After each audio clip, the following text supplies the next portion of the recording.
Bueno, ¿cómo me les ha ido? ¿Cómo me les ha ido? ¿Qué tal? Bien, sí, señor. Activen sus cámaras, por favor.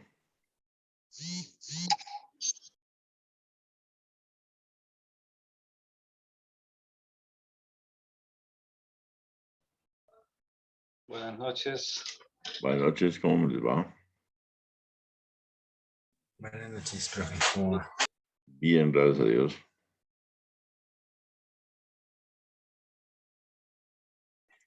Buenas noches, profesor. Buenas noches, ¿cómo me les ha ido? Ingrid, Dubán, activen sus cámaras. ¿Y eso Ingrid está como malita o enfermita?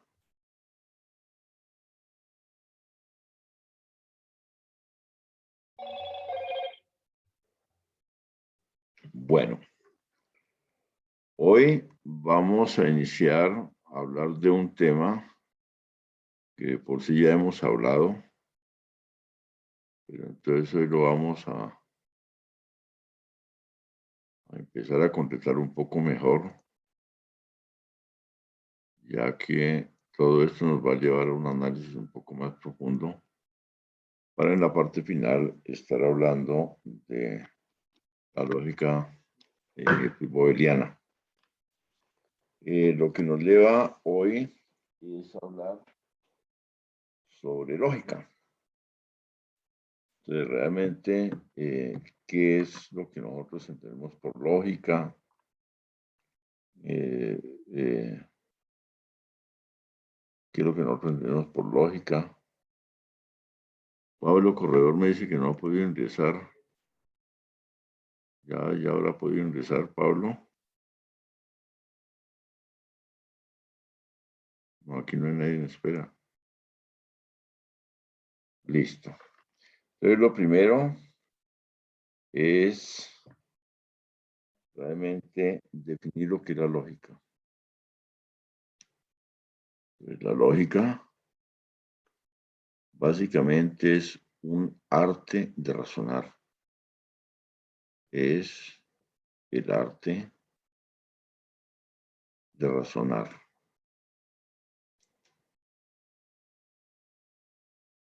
El arte de pensar en las mejores opciones que hay para algo. Esa es la lógica. La lógica hasta hace un tiempo se consideraba una parte de la filosofía, pero desde hace ya bastante tiempo no se le ha considerado pues la parte como de la filosofía, más bien se ha unido es a la parte de matemáticas, porque los razonamientos en lógica llevan lo que se conoce, llevan una parte de lo que se conoce como el método científico, ya que debe buscarse la verdad a través como de un proceso de algoritmos, más o menos eso. Realmente el primero que habla de lógica, el primero que habla de lógica es uno de los tres sabios. ¿Cuáles eran los tres sabios? En su orden, del más viejo al más joven. A ver, ¿quién me dice cuáles eran los tres sabios los que se le conocen los tres grandes sabios? Era Sócrates, Platón y Aristóteles. Exacto. Sócrates, después viene Platón y después viene Aristóteles. Realmente los tres vivieron en la misma época, los tres se conocieron. Como decían, los tres fueron íntimos. Sócrates era el gran maestro, maestro de maestros. Sócrates fue profesor de Platón y Platón a su vez fue profesor de Aristóteles. Hay una anécdota, no se sabe si es cierta o es falsa. Sócrates estaba dando una charla alguna mañana, me imagino de charlas que empezaban en la mañana y culminaban en la noche. Y al final del día vio Sócrates que solamente había una sola persona. Y todos los demás asistentes pues ya se habían ido y solamente había quedado una persona. Y le preguntó, bueno, ¿y usted por qué no se ha ido? Entonces la persona que quedó le dijo, realmente no me he ido por tres cosas. Primero, que yo lo respeto mucho a usted. Usted es un gran maestro y yo lo respeto mucho. Segundo, porque yo quiero conocer todo de lo que usted piensa, todas sus teorías, todas sus cosas. Y tercero, para decirle que no estoy nada de acuerdo con lo que usted dice. Y ese muchacho que le decía eso era Aristóteles. Por eso es que la filosofía de Aristóteles es totalmente contraria a la filosofía de Sócrates. Los que de pronto han leído filosofía han visto que las dos filosofías son totalmente diferentes. Lo que nos interesa es que Aristóteles fue el primero en enunciar la lógica. Fue el primero en tomar la lógica como una parte esencial del pensamiento humano. El padre de la lógica se llama Aristóteles. Aristóteles creó los primeros conceptos de lógica, pero hay que saber que lógica es una rama del conocimiento que no tiene realmente ningún principio. Son tan lógicos sus argumentos que se pueden contradecir entre ellos y constantemente pueden estar cambiando. Sin embargo, Aristóteles, al decir que había una esencia fundamental, que era la lógica, que era la base del conocimiento, desde ese momento se empezó a tomar todos los procesos lógicos para hacer ciencia. Y una de las cosas que Aristóteles tomó, esas proposiciones que nosotros llamamos, entonces él las tomó y las convirtió realmente, le dio un carácter como más significativo, y le dijo que eran premisas. Y no quedó ahí en decir que eran premisas, sino que nos llevó a algo más extenso, que cogió dos premisas y sacó una conclusión, es decir, cogió dos proposiciones, las entrelazó de tal forma que saca una conclusión, y a estos tres elementos se llama los silogismos. Los silogismos común y corriente, porque hay silogismos que no tienen esas tres premisas, sino tienen más, o muchos que tienen solamente una. Pero los que construye Aristóteles se basaron en una premisa mayor, una premisa menor, y el análisis de las dos de ellas nos daba una conclusión que indudablemente era otra premisa, pero era una premisa muy mayor. Entonces, la contribución de Aristóteles es a que crea un proceso científico para buscar la verdad, porque la lógica realmente lo único que busca es la verdad, no busca otra cosa. Y nosotros a diario nos preguntan cualquier cosa y lo primero que decimos es lógico. Es que eso es lo más lógico que puede haber. Nos dicen, oiga, está haciendo como frío. Lógico, eso es totalmente lógico, porque no es que está lloviendo. Entonces, fíjese que desde ese razonamiento popular ya se está aplicando pura lógica. Entonces, podemos decir que hay dos tipos de lógicas. Los tipos de lógicas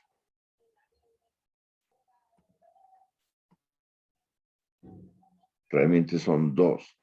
Hay una lógica que es la lógica pura.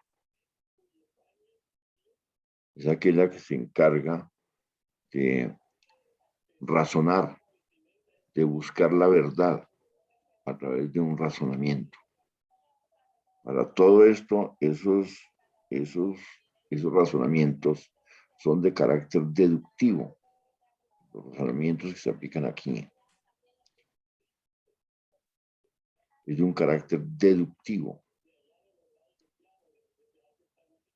Lo que quiere decir es que no es porque se me antojó a mí, sino porque hay una serie de pasos que se están cumpliendo para llegar a una conclusión. De ahí que las teorías, las leyes y los principios tienen este estilo de deducción, porque una teoría no son cosas que yo diga al azar. No, dentro de una teoría hay conocimiento que ya ha sido comprobado. Hay conocimiento que no ha sido comprobado, pero que es evidente, que yo lo puedo evidenciar, pero posiblemente no lo puedo comprobar aún, porque no está, ya sea el aparato matemático o me faltan otros conceptos para poderlo comprobar. La teoría, pues, de la relatividad es tan evidente que ninguna partícula puede viajar a velocidades mayores como a la luz. Y si no, esas velocidades destruirían la partícula. Eso es evidente. Que no lo hemos podido comprobar es diferente porque nosotros no viajamos a la velocidad de la luz.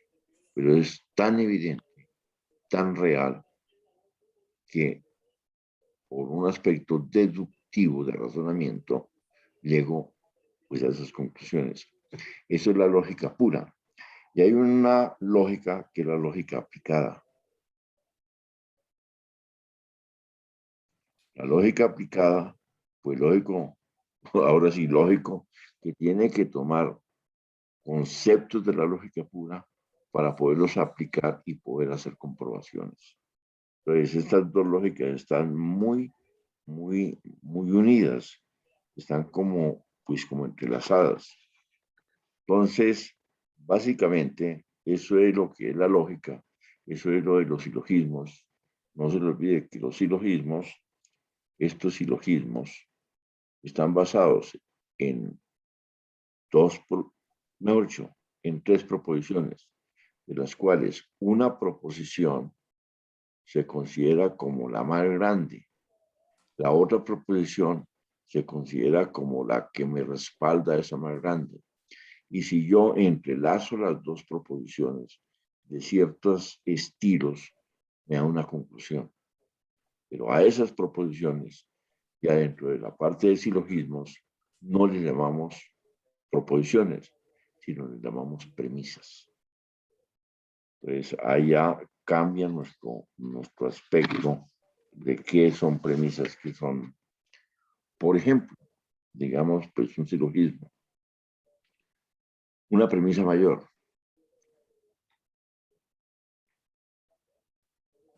Una premisa mayor. A ver, todos los profesionales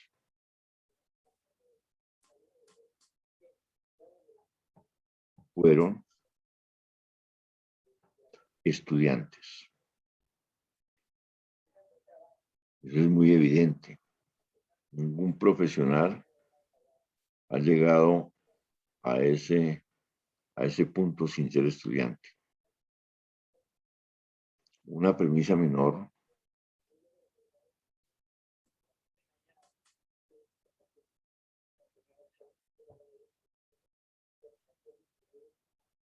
Entonces ya lo tomamos de nivel como particular. Pero Juan es profesional. Yo no sé por qué uno se le pega el Juan. Juan es profesional.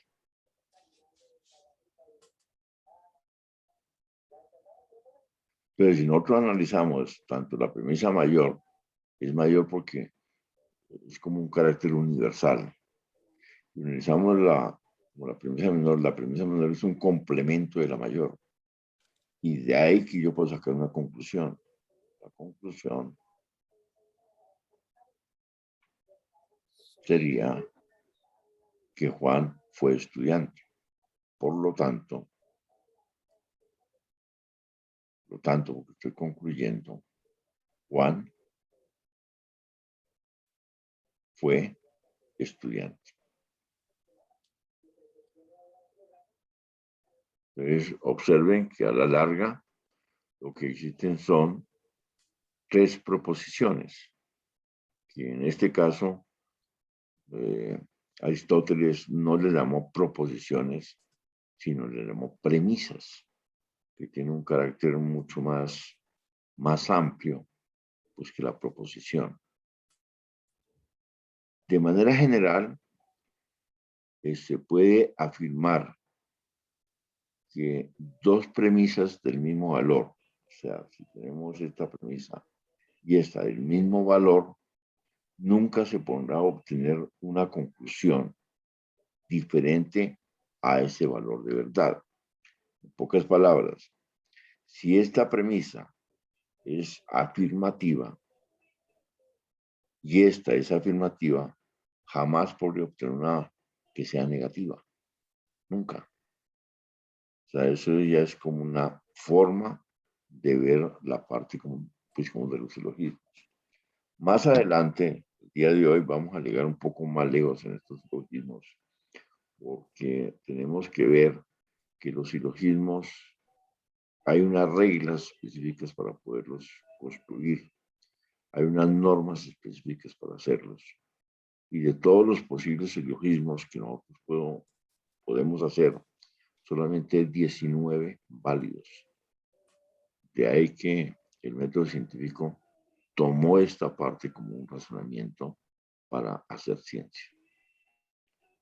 Antes de hablar de eso, debemos volver a hablar de las proposiciones, porque tenemos que colocar otra proposición más de las que ya estudiamos.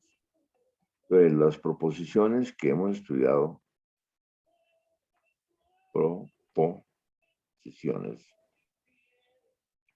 que hemos estudiado han sido dos: las simples o atómicas, que solamente hablan de algo, y estas simples o atómicas pueden tener un valor de verdad B o un valor de verdad F, que puede ser un 0 o un 1. Y no pueden tener ningún otro valor, pues de verdad, no hay ningún término medio entre B y F. Eso de no haber un término medio entre la verdad y la falsedad se llama la ley del tercer excluido, o el principio del tercer excluido.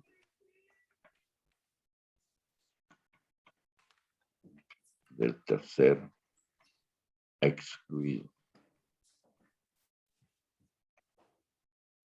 Y lo que dice básicamente es que ninguna proposición puede tener un valor diferente al verdadero o al falso.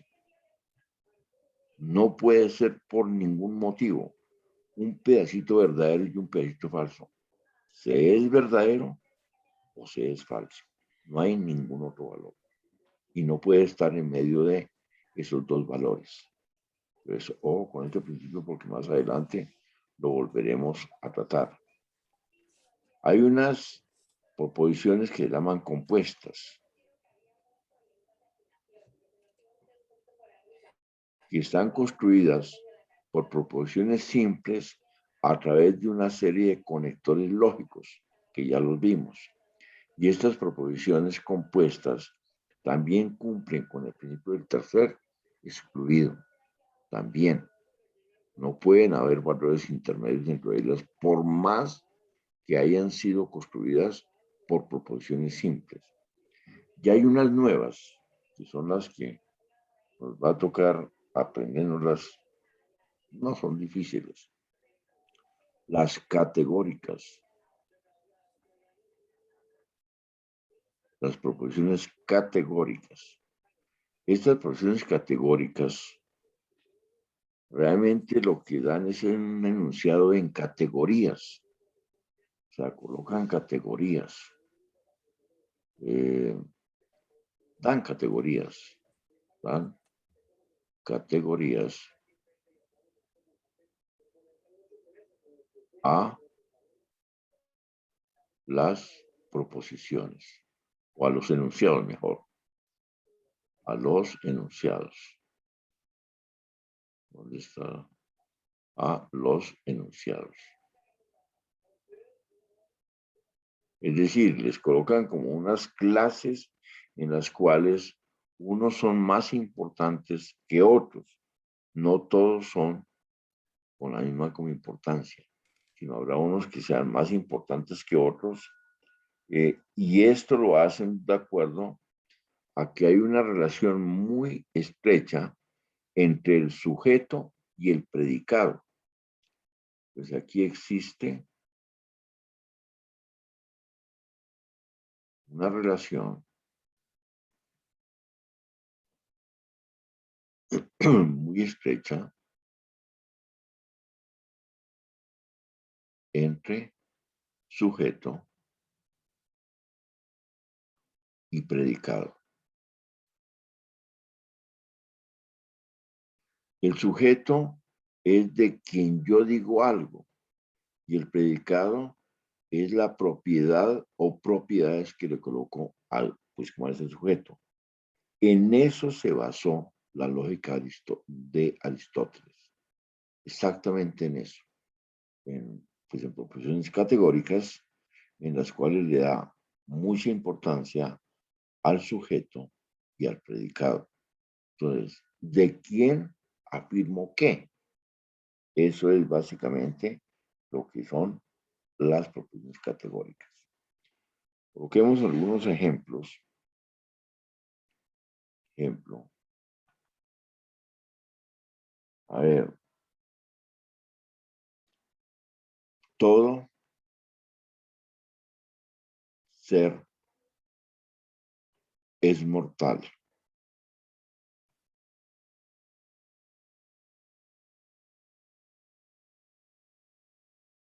Fíjese que le estoy colocando a este sujeto esta característica de mortalidad. Otra, esa sería una. Otra profesión categórica. Carajo, ahorita estamos en elecciones ya casi. Afirmar que es como difícil, pero demos la duda. Algunos políticos son honestos. Bueno, eso como que es falso. Honestos. Le coloco a estos, sin estos el mundo viviría bien. Le coloco a estos una categoría, una clase de honestidad. Bueno, de pronto esa clase no existe, pero se le coloca una clase. Eso lo hace pues una profesión categórica. Otro, todos los docentes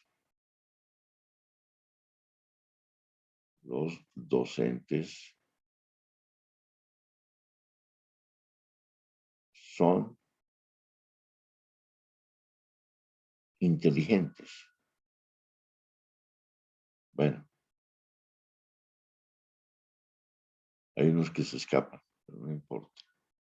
Aquí está el sujeto y aquí está el predicado. Entonces, fíjese que le coloco ciertas categorías para poderlas como trabajar, poderlas como decir, como que yo, al colocarle una categoría, una clase, entonces la puedo como trabajar mejor, la puedo evidenciar mejor. Y eso fue lo que Aristóteles realmente hizo. Resulta que existen clases de profesiones categóricas. O sea, aquí vemos como unos ejemplos. Ahora pasemos a otra para anunciar las clases de las profesiones categóricas. Entonces, las clases de estas profesiones categóricas, pues es muy fácil como sacarlas. Puede ser muy sencillo. Es clases de las proposiciones categóricas.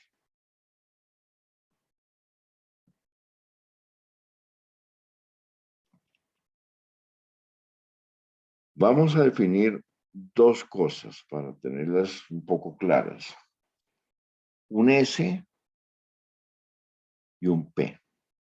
Para con eso las podemos como identificar más. Un S y un P. Y a esto les vamos a decir que son los argumentos. Esta es una M. Argumentos. Listo. Entonces, la primera clase, la primera de ellas, es la universal afirmativa.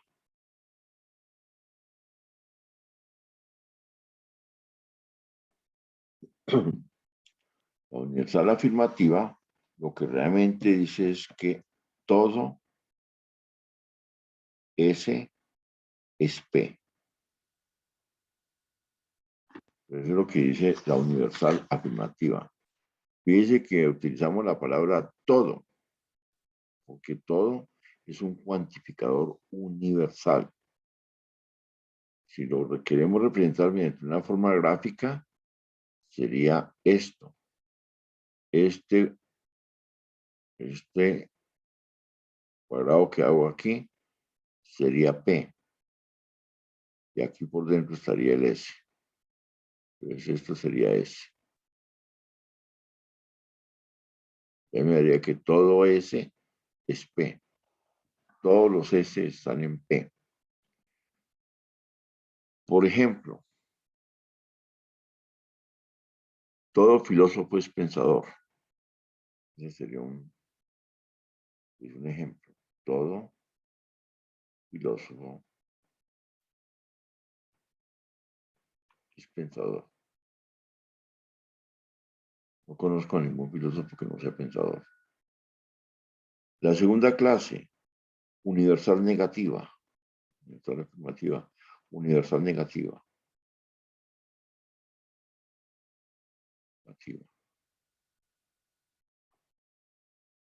Entonces, como es universal negativa, debo tener esta negación. Ningún S es P. Debo negar el universal se niega con ninguno. Un dibujo sería que aquí está P y por fuera está S. No está diciendo que ningún S es P. O sea, está fuera de P. Por ejemplo, una que no tenga reputación. Ningún muerto es vivo. Mejor, ningún vivo es muerto.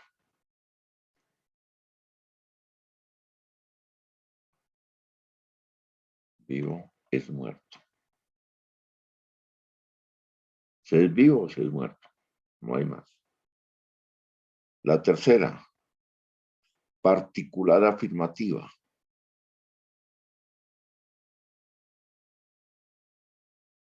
Afirmativa.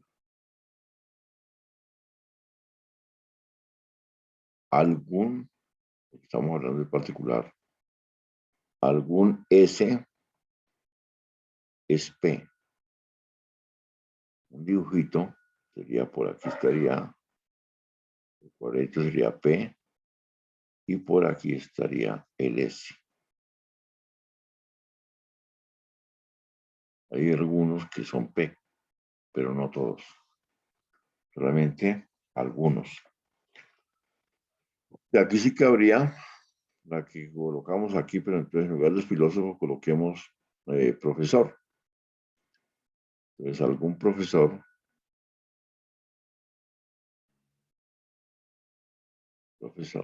es pensador. Bueno, son escasos, pero que los hay, los hay. Cuarto, que sería la última. Como tenemos, fíjense que aquí tenemos universal afirmativo, universal negativo. Particular afirmativo nos faltaría particular negativo.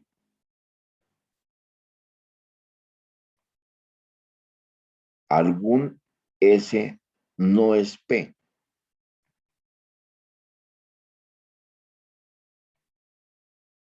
No es P. Entonces, fíjese, aquí la embarré. Aquí la embarré cuando fui a hacer la otra gráfica, vi que la había embarrado. Aquí la embarré. Listo. Aquí donde la coloco. Aquí dice algún S es P. Entonces hacemos la figurita acá y lo único sería esto. Esto, porque ¿dónde coloco yo el otro? Entonces, al hacer la figurita para este, sería lo mismo, pero ya sería del otro lado, porque algún S no es P. Esto sería S, y sería que pena con ustedes. Listo, algún S no es P. Y aquí sería como cuál. Había un tiempo ya. Algún físico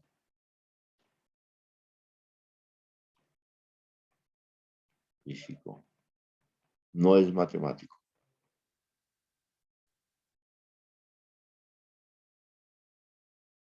No se quiere decir que todos los físicos seamos pues, matemáticos. Muchos de los físicos no son matemáticos. Bueno, muchachos, el tiempo se ha terminado, entonces la siguiente clase seguiremos trabajando con los silogismos. Nos faltan las figuras. Y ya con las figuras podemos dar las reglas de los silogismos, que son 8. Son 8 reglas. Entonces están reglas para las premisas, reglas para los términos. Y al cumplir las reglas y ver las figuras, ya podemos empezar a montar ya silogismos. Entonces les deseo una feliz noche y que Dios me los bendiga por siempre. Profe, un favor, ¿sabe me puede regalar un segundo de las páginas anteriores?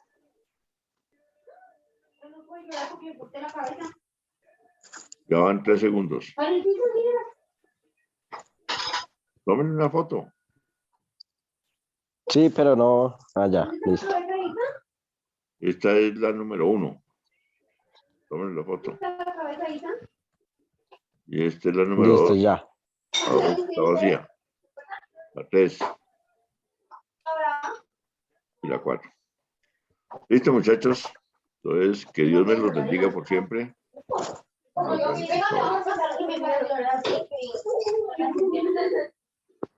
Listo, profe. Gracias. Bueno. Feliz noche, profe.